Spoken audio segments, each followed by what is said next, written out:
Success me, y'all! I'm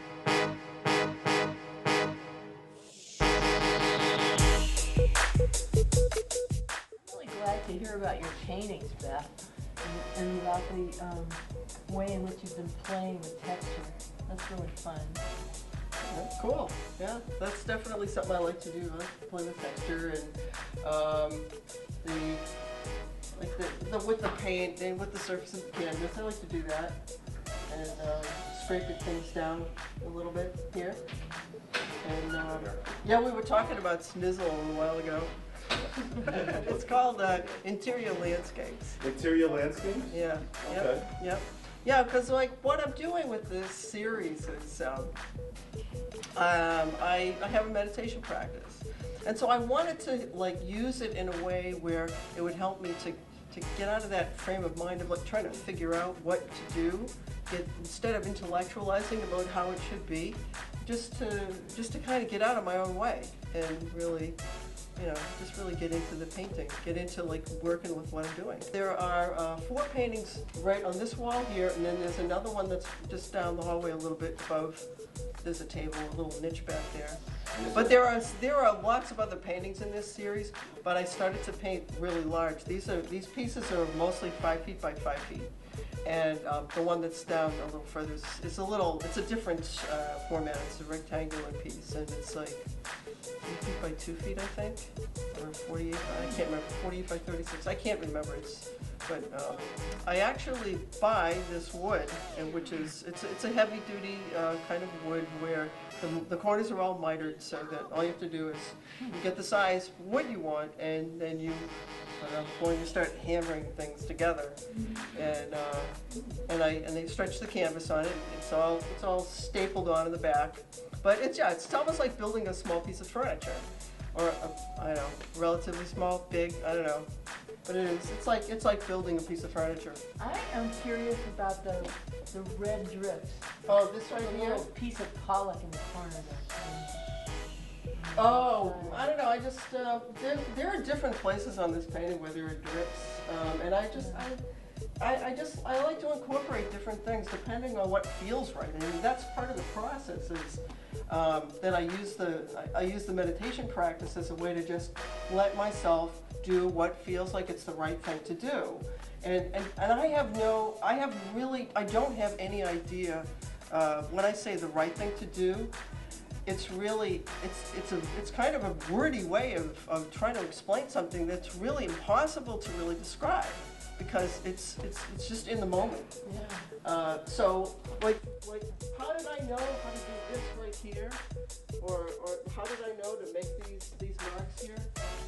When I work on these things, there's a body sensation that I'm looking for, which, you know, moving around and making large movements and a very open kind of, it's almost like dancing with something, dancing with the materials. And that's kind of an awkward way to describe it. Maybe it might not be the best way to describe it, but it does feel kind of like a dance. And that's one of the ways I know that what I'm doing is really it's the right thing, because I'm just letting myself do whatever I need to do, and not concerned really with like what it's going to end up, how it's going to end up looking.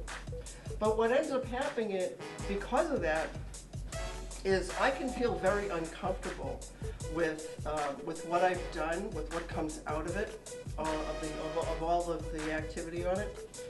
And I've learned from experience that if I don't feel comfortable with what I've created, then it's probably a fairly good piece, because something has come out of myself, of my creativity that's really, it's really me.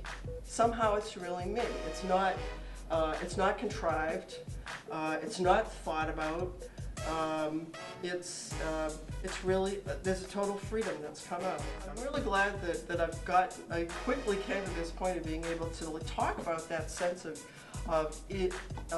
unease Because over the years of painting, and I've been painting for about 20 years, over the years I've learned that if I feel really awkward or uncomfortable with something, it's really different from feeling like, oh, that's not working. Because there's another aspect of this kind of creative work where feeling really awkward with something or feeling like really kind of ill at ease is sort of telling me that, oh, this is something that you didn't figure out, that you didn't respond to what you thought somebody else would want to see. So it's like I discover something about myself that I'm not really familiar with, and to me that's where the spiritual aspect of painting is manifested in a very real way. I have a lot of different things that I do.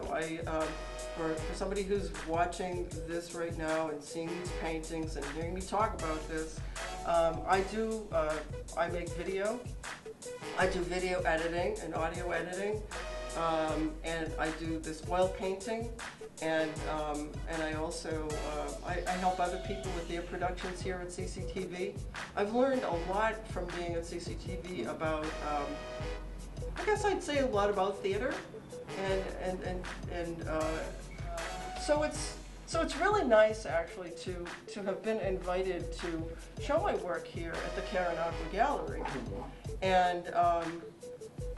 and have people get to know another side of me and what I do with my artwork. I know of people who do like live painting shows, and sometimes I thought I'd really like to try that, but it scares me to death, the idea of trying to do that with an audience, because it would be a challenge to how I try to get out of my own way and not concern myself with what other people may want what I think they want me to do, which might not have anything to do with what they want me to do, So I think that, your question just brings up that kind of idea, again, which I don't really think about it that much, but, I think I would eventually like to try to get over that hurdle of like being afraid of them.